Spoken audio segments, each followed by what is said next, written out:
আল্লাহ আমার রব, এই রবি আমার সব। আল্লাহ আমার রব, এই রবি আমার সব। দমে দমে তনু মনে তারি অনুভব। আল্লাহ আমার রব, এই রবি আমার সব। তোমার দুনিয়াতে আমি যেদিকে তাকাই, অথই নিয়ামাতে ডুবে আছি সবাই। পাক পাখালির গানে শুনে তসবি কলরব, তসবি কলরব। আল্লাহ আমার রব, এই রবি আমার সব। আল্লাহ আমার রব, এই রবি আমার সব। আমার আগে কোরআন সুন্নাহর আলোকে অত্যন্ত তাৎপর্যবহ এবং হৃদয়গ্রাহী আলোচনা পেশ করেছেন বিশিষ্ট ইসলামী চিন্তাবিদ, বিশিষ্ট রাজনীতিবিদ, কারা নির্যাতিত মজলুম জননেতা, চট্টগ্রাম 15 সংসদীয় আসনের সাবেক সংসদ সদস্য জনাব আলহাজ শাহজাহান চৌধুরী সাহেব। মঞ্চে উপস্থিত আছেন আজকের প্রোগ্রামের অন্যতম বিশেষ অতিথি, দক্ষিণ এশিয়ার সর্ববৃহৎ ইসলামী ছাত্র সংগঠন শহীদে ঈদগাহ বাংলাদেশ ইসলামী ছাত্র শিবিরের সাবেক কেন্দ্রীয় সভাপতি, জীবন্ত শহীদ, যাকে জালিমের গোষ্ঠী একটানা 56 দিন রিমান্ডের নামে নির্যাতন করে তারা এই বাংলাদেশে নিজেদেরকে ফেরাউনের প্রেতাত্মা হিসাবে তাদেরকে বহিঃপ্রকাশ ঘটিয়েছে। ওরা মাঝে মাঝে ভাবে যে এদের উপর এত জুলুম করি, এত নির্যাতন করি, তাও এদেরকে দমানো যায় না কেন? ব্যাককলের দল তো জানে না যে স্বর্ণকে যত বেশি পোড়ানো হয় স্বর্ণ আরও বেশি খাঁটি হয়। স্বর্ণকে যত বেশি পোড়ানো হয় স্বর্ণ যেমন খাঁটি হয়, তেমনি দিনের পক্ষের লোকদেরকে যত বেশি নির্যাতন করা হবে আমরা দিন কায়েমের জন্য আরও বেশি শক্তিশালী এবং বীর পুরুষ হয়ে উঠব। আমাদেরকে দমানোর মতো কোনো শক্তি পৃথিবীতে এখনো আবির্ভূত হতে পারেনি, কারণ দিন ইসলামের পক্ষের লোকদেরকে আল্লাহ শক্তিশালী করবেন, বিজয়ী করবেন। এই ওয়াদা কার? আরো আসতে বলেন, এই ওয়াদা কার? আল্লাহ তো কোরআনেই বলেছেন, ওয়ালা তাহিনু ওয়ালা তাহজানু ওয়া আনতুমুল আ'লাউনা ইন কুনতুম মুমিনিন। আল্লাহ তো বলেছেন তোমাদের কোনো ভয় নেই, কোনো চিন্তা নেই, যদি তোমরা মুমিন হও। মুমিনদেরকে যিনি বিজয় দান করবেন, গলার আওয়াজ বড় করে বলেন তো তিনি কে? এজন্য আমরা কোনো ভীতবিহব্বল পরিবেশে আমরা কখনো দিশেহারা হই না। আমরা জানি অন্ধকারের পরে আলো আসে। এজন্য কোনো কিছু দিয়ে ইমানদারদেরকে দমিয়ে রাখা যায় না, কারণ আমাদের পূর্বপুরুষদের গৌরবোজ্জ্বল স্বর্ণালী ইতিহাস আমাদের জানা আছে। আমরা তো সেই জাতি, আমাদের পূর্বপুরুষেরা জ্বলন্ত কয়লার উপরে ইমানের অগ্নি পরীক্ষায় অবতীর্ণ হয়েছেন। সাগরের উত্তাল তরঙ্গমালা পাড়ি দিয়ে পৃথিবীর দিক দিগন্তে তারা কালেমার পতাকা নিয়ে গিয়েছেন। তাদেরকে কেউ দমাতে পারেনি। আমরা তাদের উত্তরসূরি। আমাদেরকেও জেল, জুলুম, জরিমানা, নির্যাতন, ফাঁসির কাস্টে ঝুলায়াও আমাদেরকে দমিয়ে রাখা পৃথিবীর কারো পক্ষে সম্ভব নয়। সম্মানিত উপস্থিতি, দেলোয়ার ভাইয়ের জন্য আমি দোয়া করছি। আমার অত্যন্ত প্রিয় মানুষ, আল্লাহ তাআলা দেলোয়ার ভাইকে এই যুগের খাব্বাবের মতো কবুল করে নেন। প্রিয় ঢাকাবাসী, আমাকে কোরআনুল কারীমের 3 নম্বর সূরা আলে ইমরানের 19 নম্বর আয়াত আলোচনা করার জন্য দেওয়া হয়েছে। এই একটা আয়াত, কিন্তু তারা খুব কৌশল করে এমন এক আয়াত দিয়েছেন যে এই আয়াতটা যদি আমরা বুঝতে পারি তাহলে আমাদের দুনিয়ার জীবন আমরা জান্নাতের পথে পরিচালিত করে জান্নাতমুখী হয়ে যেতে পারবো ইনশাআল্লাহ। এজন্য অল্প কয়েক মিনিট আমি আপনাদের মনোযোগ আকর্ষণ করব। চলেন আমরা আর কথা না বাড়িয়ে বিতাড়িত মরদুদ শয়তানের ওয়াসওয়াসা থেকে আল্লাহর কাছে পানাহ চেয়ে দয়াবান মেহেরবান আল্লাহর নামে তিলাওয়াতের মাধ্যমে আমরা আলোচনায় প্রবেশ করি। সওয়াবের নিয়তে আপনারা কি এই আয়াতটা আমার সাথে তিলাওয়াত করতে পারবেন না? চলেন আমরা একসাথে পড়ি। আউযু বিল্লাহি মিনাশ শাইতানির রাজিম।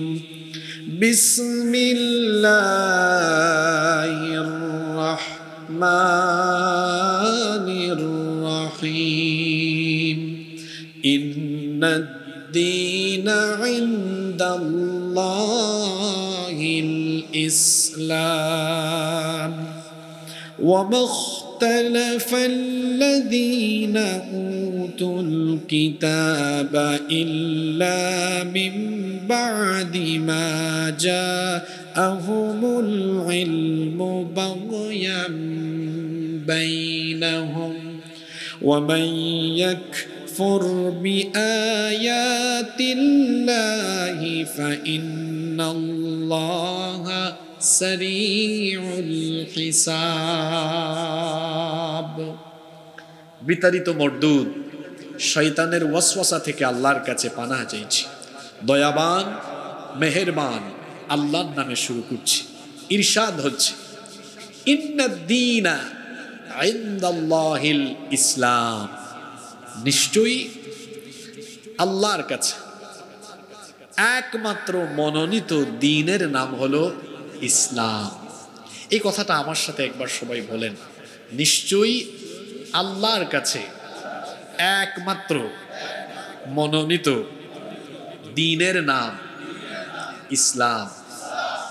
আপনাদের সাথে আমার নতুন দেখা, আমি আসলে যে কয় মিনিট আলোচনা করি একটু ক্লাসের মতো আলোচনা করি, যাতে আমরা এখানে বলতে বলতে আলোচনার মূল থিমটা বা খোলাসাটা নিয়ে বাড়ি যাই। বেশ কিছু পয়েন্টের উপর কথা বলবো, এই পয়েন্টগুলো অন্তত আমরা বাড়ি নিয়ে যাব ইনশাআল্লাহ। এখানে আল্লাহ কি বললেন?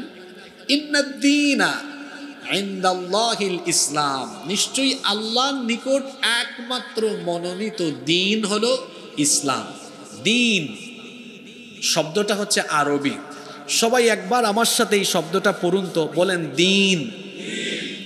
দ্বীন শব্দটি ব্যাপক অর্থবোধক শব্দ। কোরআনুল কারীমে এই শব্দটি বিভিন্ন জায়গায় বিভিন্ন অর্থে ব্যবহার হয়েছে। আপনারা যদি কোরআন খুলেন দেখবেন কোরআনের প্রথম সূরায় এই দ্বীন শব্দটি আছে। সূরাতুল ফাতিহা প্রত্যেক নামাজে আমরা তিলাওয়াত করি, এই সূরায়ও দ্বীন শব্দটা আছে। যেমন আল্লাহ বলছেন, পড়েন আলহামদুলিল্লাহি রাব্বিল আলামিন আর রহমানির রহিম মালিকি ইয়াউমিদ্দিন। এই যে এখানে মালিকি ইয়াউমিদ্দিন দিন শব্দ আছে না? আছে। এখানে দিন শব্দের অর্থ একরকম। এখানে দিন শব্দের অর্থ কি? এখানে দিন শব্দের অর্থ হচ্ছে ইয়াউমুল জাযা, প্রতিদান দিবস, আও ইয়াউমুল হিসাব, বিচার দিবস, হিসাবের দিবস। বিচার দিবসের মালিক যিনি, তিনি কে? বিচারের একটা দিন আছে। সারা জীবন আমরা যা করছি এর বিচার একদিন হবে। বিচারক সেদিন কে? আমরাও বিচার করি, আমাদের বিচারে কিন্তু 2 নাম্বারই আছে না নাই? হয় দেখেন, এটা মনে হয় বৈষম্য বিরুদ্ধে ছাত্ররা লিখেছে, অস্থায়ী আদালত তুলে নাও, এটা আলিয়া মাদ্রাসা। এই মাদ্রাসার বিল্ডিং তো আলিয়া মাদ্রাসার ছাত্ররা ব্যবহার করার কথা, কিন্তু এইটাকেও জালিমের গোষ্ঠী আদালত বানিয়েছে। আদালত বানিয়ে তারা বিচারের নামে সেখানে অবিচার করেছে। তাদেরই তৈরি করে আদালতে বহু নিরপরাধ মানুষকে অপরাধী বানায় তারা সাজা দিয়েছে। কিয়ামতের দিনে এই বিচার করবেন কে? মালিকি ইয়াউমিদ্দিন, বিচার দিবসের মালিক যিনি, জোরে বলেন তো তিনি কে? এখন আপনারা আমাকে বলেন, সূরা ফাতিহায় যে দিন শব্দ আছে, সূরা ফাতিহায় আসা দিন শব্দের অর্থ হলো বিচার দিবস, প্রতিদান দিবস। তাহলে এখানে দিন শব্দের অর্থ বোঝানো হয়েছে বিচার দিবস। জোরে বলেন তো কি দিবস? আবার 30 পারায় আপনাদের পরিচিত আরেকটা সূরা আছে, সূরা আল বাইয়িনাহ। এই সূরায়ও দিন শব্দ এসেছে, এটা 5 নম্বর আয়াতে এসেছে। ওয়ামা উমিরু ইল্লা লিয়াবুদুল্লাহা মুখলিসিনা লাহুদ-দীন হুনাফা ওয়া ইউকিমুস সালাতা ওয়া ইউতুজ যাকাতা ওয়া যালিকা দীনুল কাইয়্যিমাহ।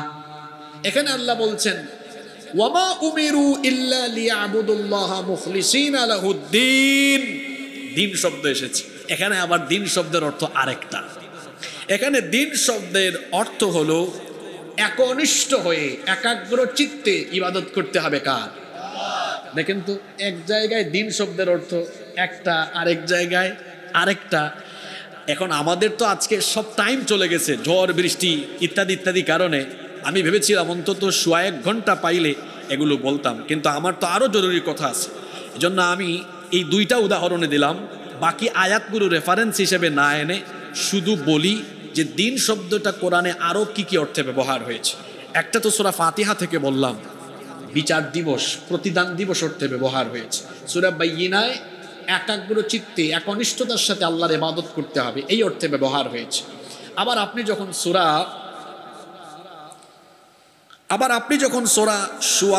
সূরা পড়বেন, সূরা সূরা এর 21 নম্বর আয়াতেও দেখবেন দিন শব্দটা এসেছে। সেখানে এটি শরীয়তের আহকাম বা ইবাদতের তরিকা বোঝাতে গিয়ে দিন শব্দটি ব্যবহার করা হয়েছে। আবার সূরা ইউসুফ পড়বেন, সূরা ইউসুফে দিন শব্দটি বিধান অর্থে, আইন অর্থে ব্যবহার হয়েছে। সূরা বাকারায় 132 নম্বর আয়াতে আবার এই দিন শব্দটি তাওহীদ অর্থে ব্যবহার হয়েছে। আমাদের আজকে আলোচনার জন্য যে বিষয় নির্ধারণ করা হয়েছে সূরা আলে ইমরানের 19 নম্বর আয়াত, এখানে দিন শব্দটি কোন অর্থে ব্যবহার হয়েছে এ ব্যাপারে মুফাসসিরগণ বলছেন, এখানে দিন শব্দটি পরিপূর্ণ জীবন ব্যবস্থা অর্থে ব্যবহার হয়েছে। আমাদের দেশে বেশিরভাগ মানুষের একটা কমন ভুল হলো, তারা মনে করে দিন শব্দের অর্থ মনে হয় ধর্ম। এটা ভুল ব্যাখ্যা। দিন শব্দের অর্থ ধর্ম নয়। ধর্ম কি? ধর্ম মানে কোনো বিষয় ধারণ করা। যেমন আগুনের ধর্ম কি? পুড়িয়ে ফেলা। পানির ধর্ম কি? ভিজিয়ে ফেলা। এজন্য আমরা বলি না আগুনের ধর্ম পুরানো। ধর্ম মানে কোনো একটা বিষয় ধারণ করা। কিন্তু দিন শব্দের অর্থ হলো, এটা দানা ইয়াদিনু, এই শব্দের অর্থ হলো আব্দুল্লাতু ওয়াল ইনকিয়াদ, আনুগত্য। আনুগত্যের জন্য হুকুম আসে একজনের তরফ থেকে। আমরা যারা ইসলামে দাখিল হয়েছি আমরা সবাই আনুগত্য করি কার? জোরে বলেন কার? আচ্ছা, ইসলাম শব্দের অর্থ কি? আমি জানতাম আপনারা এটাই বলবেন। কোথায় পেয়েছেন এটা? ইসলাম শব্দের অর্থ শান্তি নয়, এটাও ভুল। ইসলাম শব্দের অর্থ হলো সারেন্ডার করা, আত্মসমর্পণ করা। ইসলাম শব্দের অর্থ কি? এত সহজ নয়। জাতির পিতা, জাতির পিতাকে 16-17 বছর গুতা খাইয়া একটু জবান খুলে বলতেও পারেন না। জাতির পিতাকে জোর করে জাতির ঘাড়ে জাতির পিতা চাপিয়ে দেওয়া যায় না। জাতির পিতা বানিয়েছেন কে? মিল্লাতা আবিকুম ইব্রাহিম। আল্লাহ বলছেন তোমাদের মিল্লাতের পিতা, জাতির পিতা হলেন ইব্রাহিম আলাইহিস সালাম। তাকে জাতির পিতা বানিয়েছেন কে? ইব্রাহিম আলাইহিস সালামকে আল্লাহ বললেন আসলিম, তিনি বলেছেন আসলিম। আল্লাহ বললেন আসলিম, আত্মসমর্পণ করো। তিনি বললেন আসলামতু লিরাব্বিল আলামিন, আমি সারেন্ডার করলাম, আত্মসমর্পণ করলাম জগৎ সমূহের রবের কাছে, জগৎ সমূহের প্রতিপালক যিনি। জোরে বলেন তো তিনি কে? ইসলাম মানে হলো আমার ইচ্ছাকে আল্লাহর ইচ্ছার উপরে সুপর্দ করলাম। তার মানে হলো আমি আমার সব কিছুর ইচ্ছাকে আল্লাহর ইচ্ছার উপরে দিয়ে দিলাম। আল্লাহ যেটা বলবেন সেটা করব, আল্লাহ যেটা করতে নিষেধ করেছেন তা থেকে নিজেকে সেফ রাখবো। এটার নাম ইসলাম। এটার নাম কি? যে ব্যক্তি ইসলামে আত্মসমর্পণ করে ঢুকে সে হলো আত্মসমর্পণকারী, তার নাম হলো মুসলিম। তার নাম হলো কি? আমাদের পরিচয়, আমরা সবাই কি? এই পরিচয়টা আমরা ভুলে গিয়েছি। আমরা এখন এই পরিচয় ভুলে গিয়ে কেউ আমরা আমাদেরকে পরিচয় দেই আমি কওমি, কেউ বলে আমি আলিয়া, আরেকজন বলে আমি আহলে হাদিস, আরেকজন বলে আমি সুন্নি, আবার আরেকজন বলে আমি সুন্নি হইলেও আমি একটু কড়া গরম, আরেকজন কয় আমি একটু ঠান্ডা, আরেকজন কয় আমি একটু মিডিয়াম টাইপসের। এই যে বিভিন্ন পরিচয়ে পরিচিত হয়, লজ্জার ব্যাপার হলো সে তার নিজের পরিচয় মুসলমান দিতে পারে না। এই পরিচয় ভুলে গিয়ে আমরা দলে দলে বিভক্ত হয়ে যাওয়ার কারণে আমাদের শক্তি দিন দিন কমছে, আর আমাদের মাথায় ওই বামপাড়া রামপাড়া আর নাস্তিক পাড়ার লোকেরা আমাদের মাথায় কাঁঠাল ভেঙে খাওয়ার সুযোগ পাচ্ছে। একটা দুঃখের ব্যাপার হলো, আলেমে আলেম না চিনলেও জালিমে কিন্তু ঠিকই আলেম চিনে। কথাটা আপনারা বুঝেন নাই হয়তো। আমরা টুপি দিয়ে অনেক সময় আলেম ভাগ করে ফেলি। আমরা বলি ইনি চরমোনাই, উনি জামাত, উনি হেফাজত, উনি খেলাফত। আমরা টুপি দিয়ে আলাদা করি। আলেমে আলেম চিনে না, কিন্তু জালিম সব আলেমকে চিনে।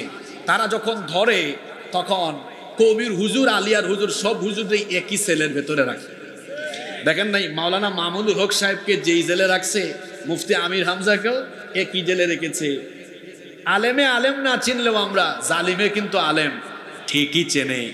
আমরা যদি সব আলেমরা ঐক্যবদ্ধ হয়ে যেতে পারতাম, এই দেশে কোনো জালেম ইসলামের বিরুদ্ধে কথা বলার কিংবা ইসলামের বিরুদ্ধে ষড়যন্ত্র করার দুঃসাহস দেখাতে পারত না। আমাদের নিজেদের ভেতরেই ঝামেলা আছে। আমি মনে করেছিলাম 5ই আগস্টের পরে সম্ভবত এই দুর্দিন আমাদের কেটে যাবে, সম্ভবত আলেম ওলামারা ঐক্যবদ্ধ হয়ে যাবেন। এখনো আমরা আশায় আছি। আলেমরা ঐক্যবদ্ধ হয়ে গেলে বিগত দিনগুলোতে যেভাবে নির্যাতন নিপীড়ন করার সুযোগ জালেমরা পেয়েছে, আমি বিশ্বাস করি আমরা যদি দিনের খাতিরে দিনের স্বার্থে সবাই এক প্ল্যাটফর্মে থাকতে পারি, আমাদের কোনো ভাইয়ের হাতে হাত করা পরানোর সাহস এই বাংলাদেশে দেখাতে পারবে না কেউ। এজন্য আমাদেরকে ঐক্যবদ্ধ থাকতে হবে। আল্লাহ আমাদেরকে ঐক্যবদ্ধ থাকার তৌফিক দাও। আমি যে জায়গায় ছিলাম সেখানে চলে যাচ্ছি। তাহলে ইসলাম মানে হলো আত্মসমর্পণ করা। আত্মসমর্পণ করতে হয় কার কাছে? এখানে দিন শব্দটি এসেছে কোন, এই দিনের ভেতরে যা কিছু আছে সব দিয়েছেন আমাদের রব। আর আমাদের রব যিনি, জুড়ে বলেন তো তিনি কে? আল্লাহ আমার রব, এই রবি আমার সব। আল্লাহ আমার রব, এই রবি আমার সব। দমে দমে তনু মনে তারি অনুভব। আল্লাহ আমার রব, এই রবি আমার সব। তোমার দুনিয়াতে আমি যেদিকে তাকাই, অথই নিয়ামাতে ডুবে আছি সবাই। পাক পাখালির গানে শুনে তসবিহ কলো রব, তসবিহ কলো রব। আল্লাহ আমার রব, এই রবি আমার সব। আল্লাহ আমার রব, এই রবি আমার সব। শরীরের সবটুকি শক্তি গলার মাঝ বরাবর এনে এই ঢাকা আলিয়া মাদ্রাসা মাঠ প্রকম্পিত করে বলেন তো আমাদের রব কে? আমাদের দ্বীনের প্রথম বৈশিষ্ট্য হলো, এটা হলো দ্বীন রব্বানিয়া। এটা রবের দেওয়া দিন। এটা কার দেওয়া দিন? আর আমরা যা করি সব রবের সন্তুষ্টির জন্য করি এবং রবের দেওয়া নিয়ম অনুযায়ী আমরা চলি। যেমন আমরা ঘর থেকে বের হই আল্লাহর নামে, আমরা কাজ শুরু করি আল্লাহর নামে, আমরা যা করি আল্লাহর নামে করি আর আল্লাহর সন্তুষ্টির জন্য করি। কারণ আমাদের দিন হলো দীনুন রব্বানিয়া। আমরা যা কিছু করি সব রবকে কেন্দ্র করে। আমাদের রবকে। 2, আমাদের এই দিনের 2 নম্বর বৈশিষ্ট্য হলো, দিন ইসলামের 2 নম্বর বৈশিষ্ট্য হলো, এটি হচ্ছে দুনিয়ার সকল পয়গাম্বার, সকল নবী রাসূলদের দিন। পৃথিবীতে আল্লাহ যত নবী এবং রাসূল পাঠিয়েছেন সব নবীর দিনের নাম হলো দিনে। অনেকের মধ্যে খটকা লাগছে, আদম আলাইহিস সালাম থেকে নিয়ে আমাদের নবী পর্যন্ত দুনিয়ার সব নবী রাসূলদের দিনের নাম কি? জোরে বলেন। যাদের সন্দেহ আছে সন্দেহ দূর করে বলেন, দিনের নাম হলো ইসলাম। রব্বুল আলামিন কোরআনুল কারীমের 42 নম্বর সূরা সূরাতুশ শুরা 13 নম্বর আয়াতে বলছেন, শারআ লাকুম মিনাদ-দীনি মা ওয়াসসা বিহি নূহান ওয়াল্লাযী আওহাইনা ইলাইকা ওয়া মা ওয়াসাইনা বিহি ইব্রাহীমা ওয়া মূসা ওয়া ঈসা আন আকিমুদ الدين ولا تتفرقوا فيه। আল্লাহ তাআলা বলছেন তোমাদের জন্য সেই দিনকে বিধিবদ্ধ করে দেওয়া হয়েছে যার নির্দেশ ইতিপূর্বে নূহ আলাইহিস সালামকেও দেওয়া হয়েছে। ও নবী, আপনার উপর যে ওহী নাজিল করা হচ্ছে এটা নতুন কোনো ওহী নয়, এর আগেও এই রকমের ওহী নাজিল করা হয়েছিল। ইব্রাহিম পয়গাম্বরের কাছে, মূসা এবং ঈসা পয়গাম্বরের কাছে। সকল নবীদের দিন ছিল একটা, সকলের উপর আল্লাহর আদেশও ছিল একই রকম, আন আকিমুদ্দিন, আল্লাহর জমিনে আল্লাহর দিন কায়েম করো। তাহলে বোঝা গেল এই পৃথিবীতে আল্লাহ যত নবী এবং রাসূল পাঠিয়েছেন, সকল নবী এবং রাসূলদের দিন একরকম না ভিন্ন রকম? আসতে বলবেন না, জোরে বলেন, একরকম না ভিন্ন রকম? তবে এখানে একটা পার্থক্য আছে। দিন এক ছিল কিন্তু শরীয়ত ভিন্ন ছিল, কিন্তু সকল নবীদের দিন একটাই ছিল। সব নবীদের দিন ছিল ইসলাম, আর সব নবীও ছিলেন মুসলমান। সকল নবীদের দিন ছিল, জোরে বলেন, আর সব নবীও ছিলেন মুসলমান। তাহলে দিন ইসলামের 2 নম্বর বৈশিষ্ট্য পেলাম, সব নবী রাসূলদের দিন হলো এই দিনে ইসলাম। 3 নম্বর, দিন ইসলামের 3 নম্বর বৈশিষ্ট্য হলো, এটা হলো আল্লাহর মনোনীত চূড়ান্ত দিন। এই দিন ছাড়া অন্য কোনো দিনের আলোকে, অন্য কোনো পথ মতের আলোকে কেউ যদি জীবন পরিচালনা করে, ওই ব্যক্তির দুনিয়াও ধ্বংস হবে, আখিরাতও ক্ষতিগ্রস্ত হবে। কারণ এই দুনিয়ার জীবন ছেড়ে আমরা যখন পরপারে চলে যাব, কবরে যাওয়ার পরেও সেখানে আপনার জন্য 3টা প্রশ্ন আছে। এই 3টা প্রশ্নের মধ্যে একটা প্রশ্ন হবে দিন সম্পর্কে। আপনারা সবাই জানেন কবরে যাওয়ার পরে কবরের সুআল, কবরের প্রশ্ন মোট কয়টা? আসতে বলবেন না, জোরে বলেন, কয়টা?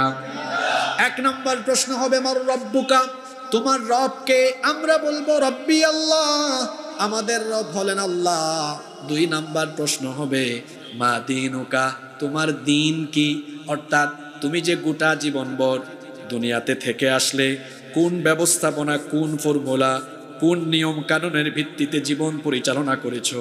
যারা আল্লাহর দেওয়া দিন বাদ দিয়ে কার্ল মার্কসের, লেনিনের, আব্রাহাম লিঙ্কনের কিংবা পৃথিবীর বিভিন্ন অখ্যাত কুখ্যাত সুখ্যাত ব্যক্তির দেওয়া জীবন দর্শন আদর্শ ফলো করে তার জীবনকে পরিচালনা করেছে, তারা বলবে দিন আবার কি, কিছুই তো জানি না, লা আদ্রি, কিছুই আমি জানি না। ফেরেশতার বাড়ি তখন একটাও কিন্তু আর অন্যদিকে যাবে না। কিন্তু যারা গোটা জীবনভর আল্লাহর দেওয়া দিনের ভিত্তিতে জীবন পরিচালনা করেছে, পরিবার পরিচালনা করেছে, সমাজ রাষ্ট্র পরিচালনা করেছে, যখন ফেরেশতা বলবে মা দীনুকা, তোমার দিনের নাম কি, সে সঙ্গে সঙ্গে বলে উঠবে দীনি আল, জোরে বলেন, দীনি আল।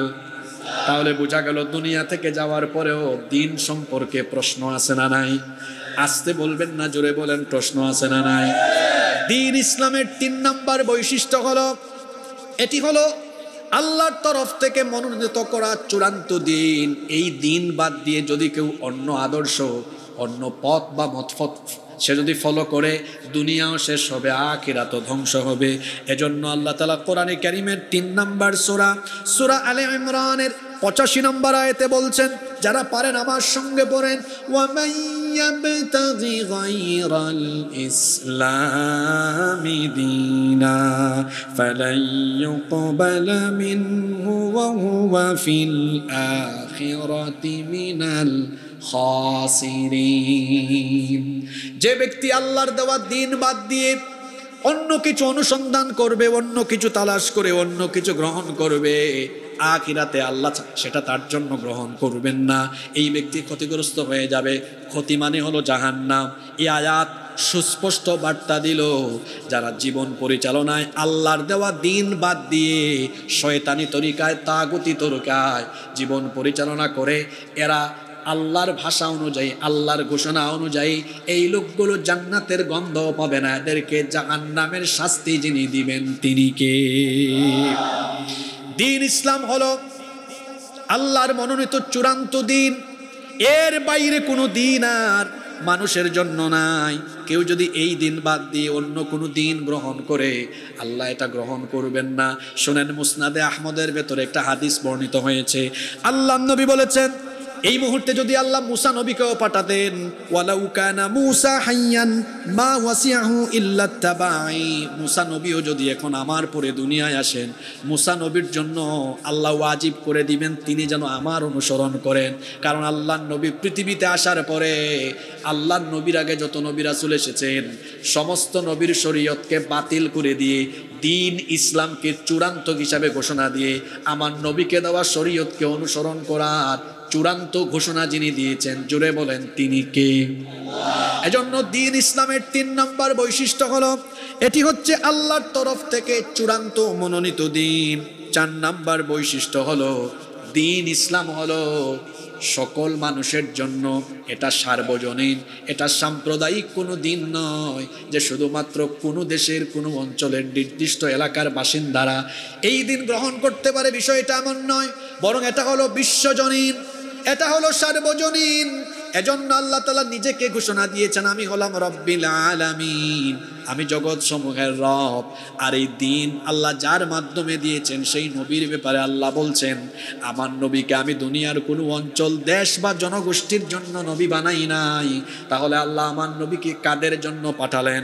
আল্লাহ তাআলা কোরআনে কারীমের 4 নম্বর সূরা সূরাতুন নিসা এর 79 নম্বর আয়াতে বলছেন, ওয়া আরসালনাকা লিন-নাসি রাসূলান ওয়া কাফা বিল্লাহি শাহীদা।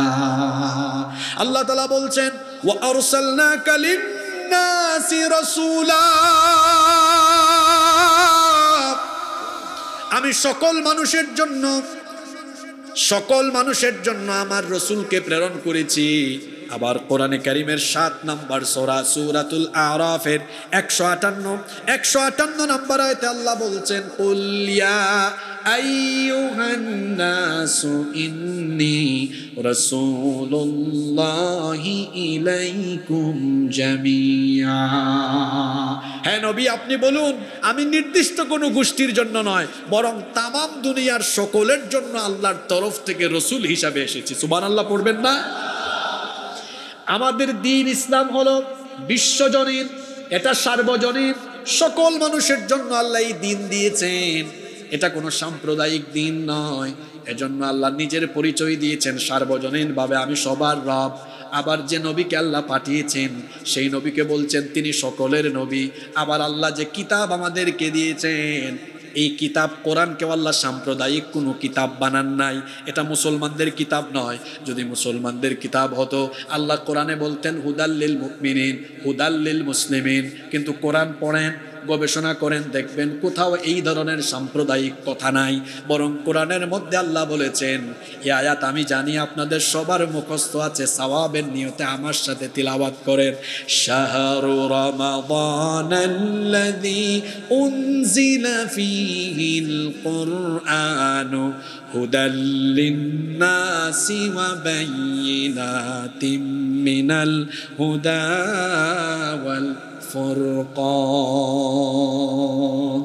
আয়াতটা খেয়াল করেন তো, শাহরু রমাদান আল্লাযী উনজিলা ফীহিল কুরআন, এরপরে কি? হুদাল্লিন, সবাই বলেন হুদাল্লিন, হুদাল্লিন। আপনারা অমুসলিমদের মাঝে দাওয়াতি কাজ করতে পারবেন, এই পয়েন্টগুলো নিয়ে যান, দেখবেন এগুলো বললেই এমনও হবে ও কালেমা পড়ে মুসলমান হয়ে যাবে। এগুলো বলেন, তাদেরকে বলেন, মানুষকে শুধু স্লোগান দিয়া, মিছিল দিয়া দ্বীনের পথে আনা যায় না। জ্ঞান, হিকমা এগুলো প্রয়োগ করে নিজের মধ্যে দাওয়াতি চরিত্র ডেভেলপ করে তারপরে মানুষকে দ্বীনের দিকে নিয়ে আসতে হয়। ইসলাম হলো জ্ঞান, হুদাল লিন-নাস, এটা সকল মানুষের জন্য হেদায়াতের গ্রন্থ। সুবহানাল্লাহ পড়বেন না? তাহলে দ্বীন ইসলামের 4 নম্বর বৈশিষ্ট্য আমরা পেলাম। 4 গেল না 5 গেল? 4 নম্বর বৈশিষ্ট্য হলো এটা সার্বজনীন এবং বিশ্বজনীন। এর আগেরগুলো মনে আছে? 1 নম্বর এটা হলো দ্বীনুন রব্বানিয়া, এটা রবের দেওয়া দিন। 2, এটি হচ্ছে সকল নবী রাসূলদের দ্বীন। 3, এটি হচ্ছে আল্লাহর তরফ থেকে চূড়ান্ত দ্বীন, এর বাইরে কোনো দ্বীন নাই। 4, এটি হচ্ছে সার্বজনীন এবং বিশ্বজনীন। 5, এটি হলো বিজয়ী দ্বীন, বিজয়ী। সুবহানাল্লাহ পড়বেন না? আল্লাহ তার নবীকে বলছেন, হুয়াল্লাযী আরসালা রাসূলাহু বিল হুদা ওয়া দীনিল হক লিইয়ুযহিরাহু আলাদ দ্দীনি কুল্লিহি ওয়ালাউ কারিহাল মুশরিকুন। যাদের ইমানের ব্যাটারির চার্জ ফুরিয়ে গেছে একটু চার্জ নেন, কারণ কুরআন তো এমন, এটা আমাদের ইমানের ব্যাটারিকে চার্জ দেয়। সুবহানাল্লাহ পড়বেন না? আল্লাহ কি বলেছেন একটু বোঝার চেষ্টা করেন। তিনি হচ্ছেন সেই সত্তা যিনি তার রাসূলকে পাঠিয়েছেন দুইটা জিনিস দিয়ে। একটা হলো দ্বীনে হক, সত্য দিন, আর সেই দিনের নাম কি? জোরে বলেন ইসলাম। আর কি দিয়েছেন? আল্লাহ বলছেন আরেকটা জিনিস দিলাম হুদা, হেদায়াত, হেদায়েতের কিতাব। এই দুইটা জিনিস দিয়ে পাঠালাম কেন? লিইয়ুযহিরাহু আলাদ-দীনি কুল্লি, যাতে পৃথিবীর সকল পথ মত আদর্শের উপরে ইসলামকে তিনি বিজয়ী হিসাবে প্রতিষ্ঠা করতে পারেন। সুবহানাল্লাহ। আল্লাহর নবী কি সেই দ্বীন ইসলামকে আল্লাহর সাহায্যে দুনিয়া থেকে যাওয়ার আগেই ইসলামকে কি বিজয়ী করে যান নাই? জোরে বলেন যান নাই? কাফেররা চেয়েছিল ইসলামের আলোকে নিভিয়ে দিতে, আল্লাহ তাআলা তার নবীকে দেওয়া ওয়াদা পূরণ করেছেন। 13 বছর মক্কায় জুলুম, নির্যাতন, রক্ত আর জীবনের কুরবানি দিলেও এরপরে ওফাতের আগে 10টি বছর এই ইসলাম মদিনার রাষ্ট্রে কায়েম করে কোরআনকে সংবিধান বানিয়ে তিনি একটি সোনালী রাষ্ট্র প্রতিষ্ঠা করে গিয়েছিলেন। এখান থেকে আমাদের জন্য মেসেজ আছে, বার্তা আছে, আমাদের উপরে যত জুলুম নির্যাতন, জেল জুলুম আর ফাঁসি আসুক না কেন, আমাদের বিজয় হবেই হবে। কারণ আল্লাহ বলেছেন ইসলাম হলো বিজয়ী দিন, আমাদেরকে পরাজিত করার শক্তি দুনিয়াতে কারো নাই। হ্যাঁ, আল্লাহ তাআলা এই দিনকে বিজয়ের জন্য আমাদের কাছে রক্ত চান, জীবন চান। আমরা আমাদের রক্ত আর জীবন আল্লাহর দ্বীনের জন্য ওয়াকফ করে দিতে রাজি আছি, কারণ আমরা আল্লাহর দ্বীনকে দুনিয়াতে বিজয়ী দেখতে চাই। আল্লাহ বলেছেন যারা আমার এই দ্বীনের জন্য রক্ত আর জীবন দিবে, আমি তাদের শাহাদাত আর কুরবানির বিনিময়ে এই দ্বীনকে দুনিয়ার বুকে বিজয়ী করে দিব। আল্লাহু আকবার। তবে রক্ত লাগবে, জীবন লাগবে, শাহাদাত লাগবে।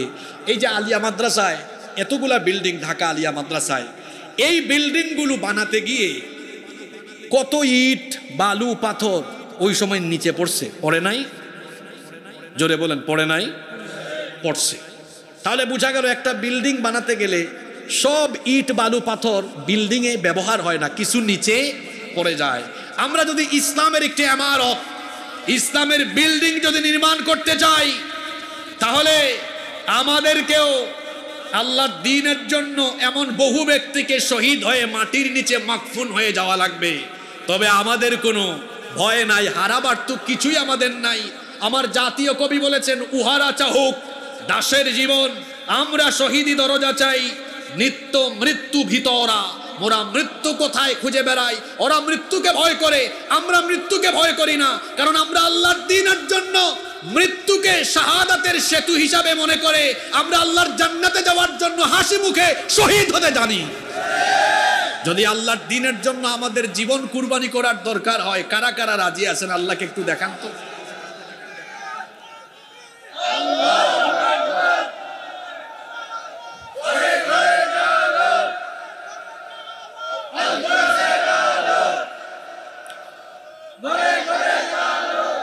ঘরে ঘরে জ্বালানোর আগে একটা নতুন স্লোগান শিখায় দেই আপনাদের সাথে। আমার নতুন দেখা তো, আমার একটা স্লোগান আছে, আল কোরআনের আলো হৃদয়ে হৃদয়ে জ্বালো। কারণ যার অন্তরে কোরআনের আলো জ্বলবে, হৃদয়ে আলো জ্বলবে, অত সুপ্ত বারুদ হয়ে উঠবে, তাকে ঠেকানোর কোনো শক্তি দুনিয়ায় থাকবে না। আগে হৃদয়ে জ্বালতে হবে। হৃদয়ে জ্বাললে এই আলোকিত হৃদয়ের মানুষরা ঘর আলোকিত করবে, সমাজ আলোকিত করবে, এরাই একসময় রাষ্ট্রকে আলোকিত করবে ইনশাআল্লাহ। আপনাদের মনে বেশি কষ্ট হয়ে যাচ্ছে, মোনাজাত দিয়ে দিব নাকি? নাকি 10-15 মিনিট সুযোগ দিবেন? দিবেন? আচ্ছা, তাইলে কয়টা বললাম? 5টা। জোরে বলেন কয়টা? নাম্বার 6, দ্বীন ইসলামের 6 নাম্বার বৈশিষ্ট্য হলো এই দ্বীনের ভেতরে কেউ কিছু বাড়াতেও পারবে না, কেউ কিছু কমাতেও। আপনারা কি পারবেন? দ্বীন ইসলামের ভেতরে আমাদের মতো কোনো হুজুর কিছু বাড়াতে পারবে, কমাতে পারবে? কিন্তু দেখেন, আমাদের আগে অন্যান্য নবীদেরকে দেওয়া আসমানি কিতাব তাওরাত, জাবুর, এগুলো ইহুদি খ্রিস্টানরা ইচ্ছা মতো জুরাতালি দিছে, কিছু বাদ দিয়েছে, কিছু আবার অ্যাড করে দিয়েছে। এগুলো অবিকৃত নাই, সব বিকৃত হয়ে গিয়েছে, পরিবর্তন হয়েছে। কিন্তু আমাদের কিতাব কোরআনে কারীম, এটা 1500 বছর আগে নাজিল হয়েছে, এখন পর্যন্ত কি একটা নুকতাও পরিবর্তন হয়েছে? হওয়ার কোনো সম্ভাবনা আছে? নাই, কারণ এটার সংরক্ষণকারী কে? ইন্না ننزلنا الذكر وإنا له লাহাফিযুন। নিশ্চয়ই এই কোরআন নাজিল করেছি আমি, আর এর সংরক্ষণের সবটুকু দায়িত্ব যিনি নিয়েছেন, গলার আওয়াজ বড় করে বলেন তিনি কে? আমার দিকে খেয়াল করেন, এখানে আরো একটা তথ্য আপনাদেরকে দিয়ে যাই। এর আগে যত আসমানি কিতাব আল্লাহ দিয়েছেন, তাওরাত, জাবুর, ইনজিল, সব আল্লাহ হার্ড কপি দিয়েছেন। আপনারা হার্ড কপি আর সফট কপি বুঝেন তো? অন্যান্য নবীদেরকে আল্লাহ হার্ড কপি দিয়েছেন, কিন্তু আমার নবীকে আল্লাহ কোরআনের সফট কপি দিয়েছেন। হার্ড কপি কথা বুঝেন নাই? তা হার্ড কপি কার কাছে? এখন আপনাদের মনে একটা প্রশ্ন আসতে পারে, হার্ড কপিটা আল্লাহ কোথায় রাখছেন? মাশাআল্লাহ, কোথায়? বাল হুয়া কুরআনুম মাজিদুন ফি লাওহিম মাহফুজ। এই কোরআন লাওহে মাহফুজে সংরক্ষিত করে রেখেছেন যিনি, জোরে বলেন তো তিনি কে? সাত। আমরা কিন্তু শেষ পয়েন্টে আসছি, আর এই শেষ পয়েন্টই আমাদের আলোচনার মূল নির্যাস চলে আসবে আজকে। জোরে বলি ইনশাআল্লাহ। এই 7 নম্বর নিয়ে তো আলোচনা করব, শেষটা। এর আগে 6টা মনে আছে কিনা একটু সবক নিয়ে নিই, কি বলেন? 1 নম্বর বলেছিলাম দিন ইসলামের প্রথম বৈশিষ্ট্য, এটা দিনুন রব্বানিয়া, এটা কার দেওয়া দিন? 2 নম্বর বলেছিলাম এটি হচ্ছে সকল নবী রাসূলদের দিন। 3 নম্বর বলেছিলাম এটি হচ্ছে চূড়ান্ত দিন, এর বাইরে কোনো দিন নাই। এরপরে 4 নম্বর বলেছিলাম এটি হচ্ছে সার্বজনীন এবং বিশ্বজনীন। 5 নম্বর এটি বিজয়ী দিন। 6 নম্বর এর ভিতরে বাড়ানো কমানোর কোনো সুযোগ নাই। এবার আসেন 7 নম্বর, যেটা আমাদের আজকের আলোচনার ভিতরে আসছে, আয়াত। যেটা আমাদের আলোচনার আয়াত, জি, যেটা আমাদের আলোচনার আয়াত আজকে। ইন্নাদ-দীনা ইনদাল্লাহিল ইসলাম। দিন ইসলামের 7 নম্বর বৈশিষ্ট্য হলো এটা হচ্ছে দিনুন কামিল মুকাম্মাল নিজামে হায়াত। এটি হচ্ছে পরিপূর্ণ পূর্ণাঙ্গ একটি জীবন ব্যবস্থা। মানুষের জীবনে যা দরকার এই দিনের ভেতরে যিনি সব দিয়েছেন তিনি কে?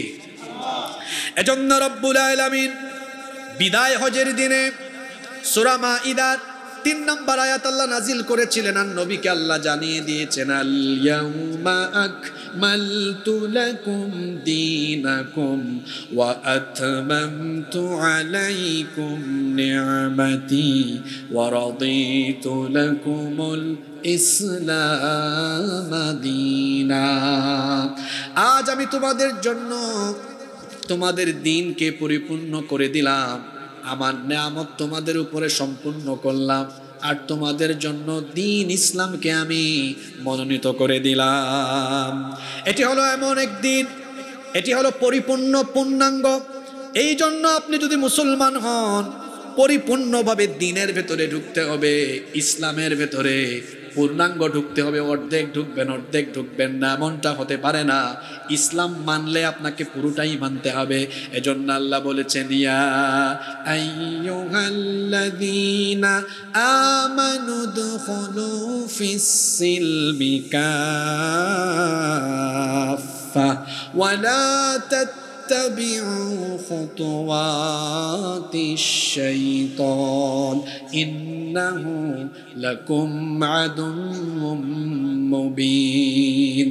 হে ঈমানদারেরা, পরিপূর্ণভাবে ইসলামে দাখিল হও, পরিপূর্ণভাবে ইসলামে প্রবেশ করো। পরিপূর্ণভাবে ইসলামে দাখিল হওয়ার অর্থ হলো জীবনে পরিপূর্ণভাবে দিন মানতে হবে। আমাদের সমাজে এমন অনেক মুসলমান আছে 100 ভাগ দিন মানে না। কেউ মানে 20 ভাগ, কেউ মানে 30 ভাগ, কেউ মানে 40 ভাগ, কেউ মানে 50 ভাগ, 60 ভাগ, 70 ভাগ, এই রকম অবস্থা হয়। ঈমান আনলে আপনাকে পরিপূর্ণভাবে দিনের ভেতরে ঢুকতে হবে। এমনটা করা যাবে না যে আমি শুধু নামাজ, রোজা, হজ, যাকাত দিন অনুযায়ী, ইসলাম অনুযায়ী পালন করব, কিন্তু আমার ব্যবসা প্রতিষ্ঠান এটি আমার নিজের মতো শয়তানের মতো পরিচালনা করব। আমি আমার রাজনীতি, আমি আমার অর্থনীতি আমার নেতার মতো, নেত্রীর মতো করব না। এমনটা হওয়া যাবে না। যদি দিন ইসলামের ভেতরে আপনি প্রবেশ করেন, তাহলে জীবনের সব কিছু পরিচালনা করতে হবে আল্লাহর দেওয়া দিন ইসলাম অনুযায়ী। যদি আপনি কিছু মানেন আর কিছু না মানেন, তাহলে পরিপূর্ণ ঈমানদার হতে পারবেন না। যারা ইসলামের কিছু মানে আর কিছু মানে না, এরা মুমিন হতে পারে না। কোরআনে কারিমে আল্লাহ এদেরকে মুনাফিক বলেছেন। আল্লাহ বলছেন ওয়া ইদা কিলা লাহুম তাআলাউ ইলা মা আনজালাল্লাহু ওয়া ইলার রাসূলি রাআইতাল মুনাফিকিনা ইয়াসুদ্দুনা আনকা সুদুদা। আর যখন তাদেরকে বলা হয় ফিরে আসো আল্লাহ যা নাজিল করেছেন আল্লাহর বিধানের দিকে আর রসুলের তরিকার দিকে, অনবী তখন আপনি দেখবেন যারা দিন ইসলামকে পরিপূর্ণভাবে ধারণ করে না, লালন করে না, রাআইতাল মুনাফিকিনা, সেই সকল মুনাফিকদেরকে আপনি দেখবেন ইয়াসুদ্দুনা আনকা সুদুদা, পাশ কাটিয়ে তারা চলে যায়।